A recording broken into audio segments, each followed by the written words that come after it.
Okay, so today we'll be diving into one of the more advanced strategies in all of NFTs. We'll be looking at gas wars. Particularly, I'll be giving you a guide on how to navigate them and how to come out on top and actually mint NFTs when a gas war ensues. But just because we're using the example of NFTs doesn't mean you can't use this on any other application on Ethereum. We'll be covering a lot, including some websites and tools that will help you to navigate gas wars. Then we'll be looking at how to preset your gas and what values to pick so you can come out on top. And in the end, I would like to round it out with a quick case study on the biggest gas war of all time, the Yuga Labs other side mint, and what actually ended up working there and what you can learn from that. So at the end of this video, you'll be walking away with a knowledge of how gas wars work, what the risks are, and what tools you can use to actually win them. But again, this is a very advanced topic, so there is some prerequisites you will need to have covered to dive into this. First of all, you need to know how to mint from contracts. If you don't have that skill set yet, I created a video on just that, so go watch that and then come back. Because in gas wars, we'll be racing hundreds or potentially thousands of other people to get one transaction through. And if you're going to be using something like the web interface that the developers built, you're already at a disadvantage to all the people that go straight to the contract. So that is one thing you need to know.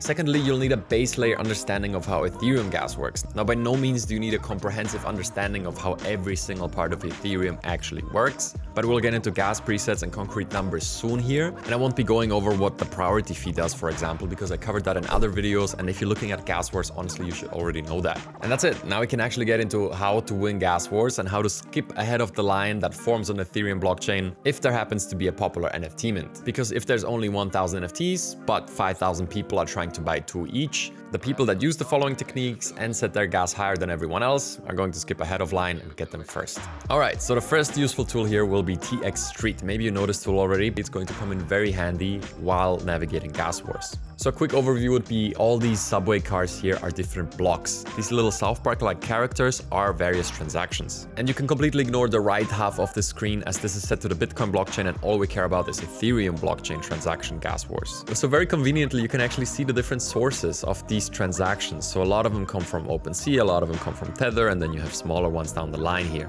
And the people that actually get into these subway cars, once the subway car leaves, their transaction passed, and let's say if this was a mint transaction, they minted their NFT and it's in their wallet. And that's where we start out. This is the ultimate goal, right? You want to get into this front subway car and make it leave the station, because once that happens, you have your NFT. But here's the problem. If you're going to be taking the recommendation that MetaMask puts out, then you're probably going to line up somewhere down here. And that's why all the people using the automatic presets on MetaMask are just not going to mint their NFT during contested mints, because they're going to line up back here and the subway cars are going to leave with the people that actually preset their gas to an excessive amount of what it looks like currently. So if I come here and I set 100 Gwei, I'm going to skip ahead of everybody here and I'm going to leave on the next train, but I'm going to pay more. And that gets me to the first risk here. If you're participating in gas wars, you have to put up with the fact that you might lose money. Because if you don't get into the front subway cars and let's say the 1,000 NFTs are gone, your transaction is going to fail. And due to the nature of the settings that we're going to discuss very soon here, you're going to lose a lot of that transaction fee anyway. So again, we'll talk about the numbers soon here. But in the case of, for example, Karafuru, to even have a chance of minting one in the public sale, you had to be between 12 and 16,000 Gwei. Right now it's at 35, all right? That means even if you minted, you paid 2 Ethereum gas just to mint. But people considered that worth it because the price on OpenSea was actually higher than 2 ETH, so they instantly could flip it and make a profit. But the risk is if your transaction doesn't get through and you get stuck somewhere down here, you're not going to lose all of it, but you're going to lose over 1 ETH depending on what your settings were. So that's the risk here. And at the end of this video, when you fully understand how to navigate gas wars, you might conclude, nah, this is not for me. This is too risky, and that is completely reasonable. A lot of people I know fully understand how to navigate and win gas wars and choose to ignore them completely. But sometimes it might just be worth it, you know? So my approach is always having multiple tools on your belt and then picking and choosing what to use in which situation. So let's move on and adding another tool to your belt so you can come out on top of these. The next critical tool here is a proper gas estimator. Now, the basic thing that you will also see in my gas recommendations video is that you can use Etherscan to see how much gas you need to pass a transaction right now. The advanced version of that is block native, you're probably aware, and it helps you to estimate what settings to use if you want to skip everybody in line right now. And as you'll see, on here, the current transactions are going for 53, 59 Gwei, and this is actually recommending a max fee of 79. So with this, you will skip everybody in line if you also set your priority, aka the tip to the miner, to 2 Gwei. You're just going to line up right here and get into the next subway train. That's what this website does. But if you're in a gas war, this will never be enough. But before I give you the numbers to use, we have to look at other tools that you need before we can actually pick a number. But it's good to be aware of this and also of this graph of how gas has been moving. If you have a gas war, it's just going to be hockey stick movement upwards, and all this historical data is going to be irrelevant because people are going to be shooting from the hip and presetting their gas. And that brings me to my next point. If we go into gas wars, we're going to need to set the gas in advance. And we do that by setting a preset inside of MetaMask. While you could do this for a tool like NFT Nerds or a bot, the simplest way is actually MetaMask. So you're going to need two settings here first. One is the advanced gas controls. So you're going to advanced and then you say on, right? Advanced gas controls on. And the second one would be experimental. And then you enable the enhanced gas fee UI. And what this allows you to do is use presets. If I go to send right here and I put in my own address and send 0 ETH, I can just test this, click this and move away from the MetaMask estimates, go to advanced. And once you click it, you get to pick your number. So let's say maybe we want to pick 6,000 for a really crazy gas war here. Okay, we do 6,000, we say save. But before we click save, actually, we click this. And once we set this up, we say save these new values as my default for advanced. So if you're going to a gas war, you set it up in advanced, and then you can reject the transaction.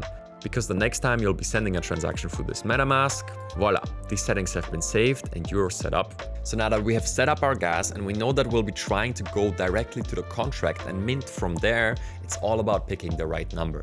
Again, you don't want to touch the first number and you set the priority fee to the same number that you pick for the max fee. And this is the trickiest part of the entire process. You need to pick an arbitrary number that is going to be higher than all other people's numbers, so you can skip ahead in line and get into that subway train, right? But what number are other people gonna pick? We don't really know. But we can talk about it for a while and I can give you some ideas and some data points that might help you deciding.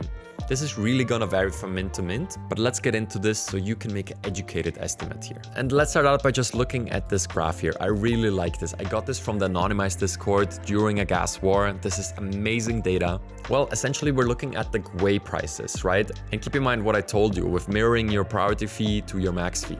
So this is where the mint starts, right? And these are minutes. So in the first minute of the mint, so the first people that get it are the people that set their GWEI to 2,000, both priority fee and the max fee. And then as it picks up over the first minute and the volume starts going up, people realize, oh my God, I have to go higher than 2K to actually get this. And all the people that get it are somewhere around 2,800.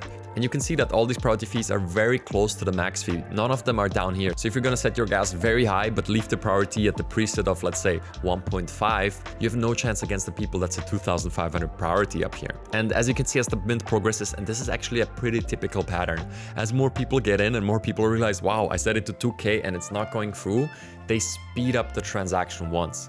And this gets me to an important point that you need to know. If you're using MetaMask, the best way to navigate this is to pick the preset as I just showed you.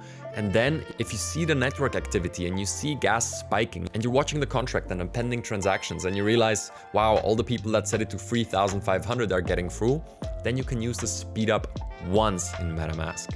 And that's the best way to do it. So you pick a preset that you're confident in. Maybe you'd rather lowball it a little bit than go over the top. And then according to the network fee, if you're in here and see, okay, people are minting for 2K, you want to be very fast and set this to like 2.2K and get your NFT quickly. The problem is if you use the speed up function once, you're not going to be able to use it again. Now, yes, there is a trick, but again, that is super advanced. You would have to copy the custom nonce of your current transaction and then send a new one with the same nonce to replace that transaction. And that has your new gas settings. And that would give you another shot at redoing the gas. So look, I'm just touching on these advanced points so you know where to further look. I can't cover all these things in one video because we would sit here forever. But essentially what you want to do is send one transaction and then speed it up once. Okay, so that's a lot of information, but if this is new stuff to you and it helps you in any way, shape or form, I would really appreciate if you hit that like button as it really helps me out. But now let's move on. And yeah, this is the gas distribution here. So as the mint progresses, everybody that set it to like 3.5K gets through. And unless you shot in the very first second, nobody under 2.5K actually gets the NFTs here.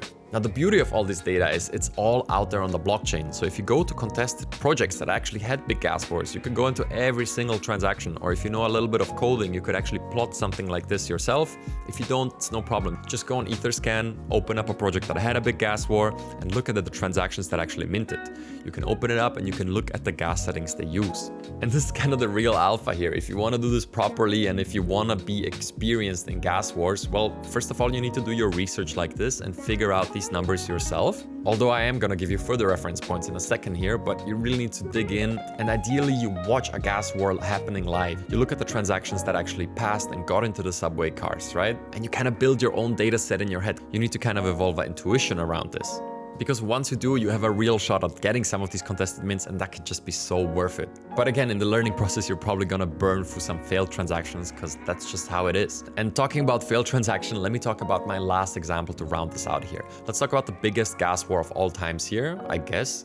And that is the Other Side Metaverse Land Mint by Yuga Labs. And I can tell you very well because I was right there. It started at like 3 in the morning in my time zone and went till 7 in the morning. For 4 hours, the gas on the Ethereum blockchain was above 5K. And I even did a live stream right before, and I told you my strategy. I went in with something like 3K gas settings and I sent that transaction. And I was sitting there for 2 hours staring at the transaction as it didn't go through, because I was hoping that once the whales with a lot of ETH actually mint their stuff, somewhere in the second half it would maybe taper off and gas would go down a little bit. In this extremely prolonged gas war, this didn't happen. It always stayed above 5K. So the cheapest wins all happened somewhere around 5K max in priority fee.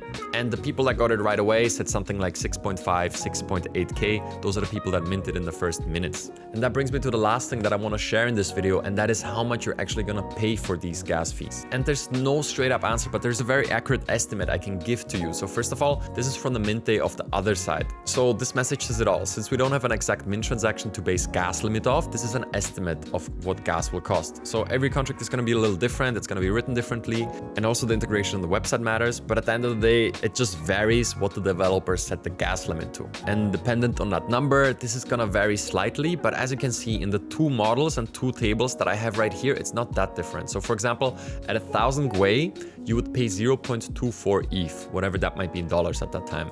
And if I look at my other table here, which I actually use regularly, at 1,000 Gwei, it's a 0.25. And again, that is going to depend on the contract, but you have a ballpark number here. And just like me, when I set my gas during the Other Side mint to around 3,000, I was ready to pay 0.65 per NFT, but that ended up not being enough. So I used the speedup function after over 2 hours to speed it up to 5,600, as I saw that I was slightly above the current price of the pending transactions. As you can see, that equates to somewhere around 1.05, and over here 1.2 ETH. And that actually perfectly checks out, because for my 2 NFTs, I actually ended up paying 2.05 ETH. So this is the maximum, and usually it's slightly lower than that. Okay, so no, that's a lot, but what you'll have to do at the end of the day is participate in some of these gas wars. And at the very least, my recommendation would be watch some of them. Watch the smart contract, watch the gas prices, and see what people mint with how much gas. So you acquire some of your own data points without actually spending ETH on failed transactions, because that really hurts. Last thing you can do is once you do it and once you send your transaction, you can actually go on txstreet.com again. It actually links to your wallet, and you can see your transaction here in line and in which subway car you're trying to get into right now. And as it visualizes everything, as soon as your character, aka transaction, leaves in one of the subway cars, you'll have the NFT in your wallet, and was hopefully all worth it. I hope this helped you out, and see you soon.